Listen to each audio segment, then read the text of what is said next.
হাওড়া ব্রিজকে কি সত্যি একটি চাবি দিয়ে মাঝখান থেকে দুভাগে খুলে দেওয়া যায়? হাওড়া ব্রিজের উপর দিয়ে কি সত্যিই একসময় ট্রাম চলতো? হাওড়া ব্রিজ তৈরিতে ভূমিকা রয়েছে রতন টাটার পূর্বপুরুষদের। কিভাবে একটাও নাটবল্টু অথবা পিলার ছাড়া তৈরি করা হয়েছিল 23,013 ফুট দীর্ঘ হাওড়া ব্রিজ। হাওড়া ব্রিজ তৈরির আগে কি সত্যি গঙ্গার দুধারে মানুষের কঙ্কাল পোতা হয়েছিল? কলকাতা তথা ভারতবর্ষের অন্যতম আশ্চর্য এই হাওড়া ব্রিজ। হাওড়া ব্রিজ দিয়ে প্রতিদিন 1.5 লাখ গাড়ি আর 10 লাখ মানুষ যাতায়াত করে। ইংরেজ আমলে তৈরি এই ইঞ্জিনিয়ারিং মার্ভেল আজও অবাক করে তোলে আধুনিক বিজ্ঞানকে। ইটস নন্দিনী অফিসিয়ালে সকলকে স্বাগত জানিয়ে আজকে একটি নতুন ভিডিও শুরু করছি। আশা করি ভিডিওটি সকলেরই ভালো লাগবে।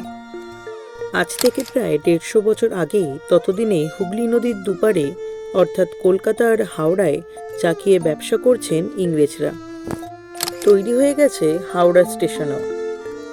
তবে সমস্যা হচ্ছে এই দিক থেকে ওই দিকে যেতে হলে ভরসা শুধুই নৌকো।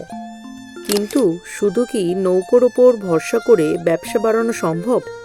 তাই 1874 সালে অনেক ঝড়ঝাপটা পেরিয়ে 22 লক্ষ টাকা খরচ করে তৈরি করা হলো প্রথম হাওড়া ব্রিজ। ব্রিজটা প্রথম বানিয়েছিলেন ব্র্যাডফোর্ড লেসলি। হাওড়া ব্রিজটি মোটেও আজকের এই দানবাকৃতির হাওড়া ব্রিজ নয়। ওই হাওড়া ব্রিজটি ছিল মাঝারি মাপের পন্টুন ব্রিজ।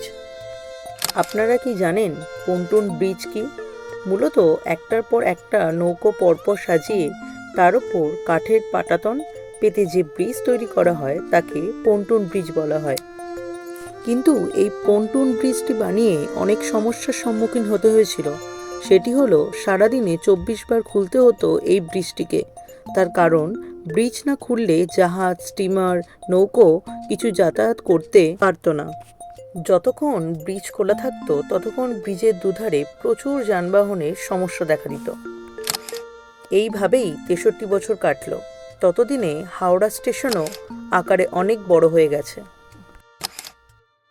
ট্রেনের সংখ্যা বৃদ্ধির ফলে লোকের চাপও আরও বেড়েছে।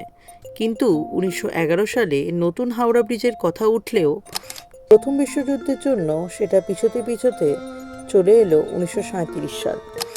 কিন্তু নাটবল্টু ছাড়া, পিলার ছাড়া নদীর উপরে একটা এত বড় ব্রিজ বানানো কিভাবে সম্ভব? এইখানেই কামাল করে দেখালো তৎকালীন ইঞ্জিনিয়ার এবং টাটা স্টিল।